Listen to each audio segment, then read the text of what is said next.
I've got a leadership situation I need help with. I was promoted to a troop commander position over a fellow team leader who now reports to me. He has many years of experience and a lot of knowledge. He's very bitter at not getting the promotion and is letting me know when I include him in decision making for the troop or try to tap into his knowledge and experience.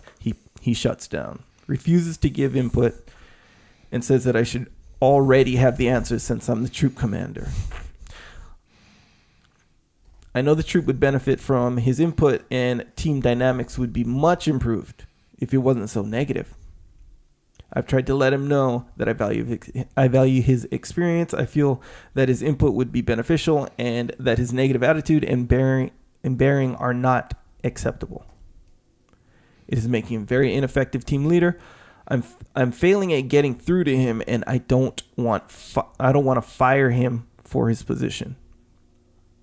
How can I get him to value his own position in the troop and become effective again? Okay, I actually think you're doing the right thing, and you've opened the door for him, so I think that's a good first initial approach, but obviously doesn't seem to be working. Now, a couple different courses of actions you could take. One of the things you could do is actually give him some higher responsibility, right? Put his team in charge, put him in charge, the whole team sometimes. Maybe he will step up and start to lead and see that he's now able to prove and that you have a lot of trust in him and all that stuff. There's also a chance, think about this, there's also a chance that you might be coming off as condescending to him. Oh, yeah. So imagine this. Hey, Echo, I value your experience. Oh, no, right? Yeah. And, you know, the troop would really benefit from your input. It's like you're treating him like he's a kid and he's getting, those can come off as condescending. So we have to put those a little bit in check as well. And I think those are a little bit, you put the person in charge, you try that. You've opened up to try and get their input and get them involved, but it might be coming across as condescending. Even if you're just saying, hey man, could really use your input on this thing, it'd be great. Even if you're doing it in like a cool way, in your mind you might be hearing, oh, I could really use your help. So even if you're saying it in a perfect way, it still might be hitting his ears in a different way. Yeah. So I don't know. At this point, I think what I would do is I would maybe just back off. I would just go forward, treating him like one of the leaders and expect him to perform as you expect your leaders to perform. I think you've made the effort. It didn't really work. And now you have a job to do and you got to get on with it. There's also, the world doesn't revolve around his pouting and his being negative.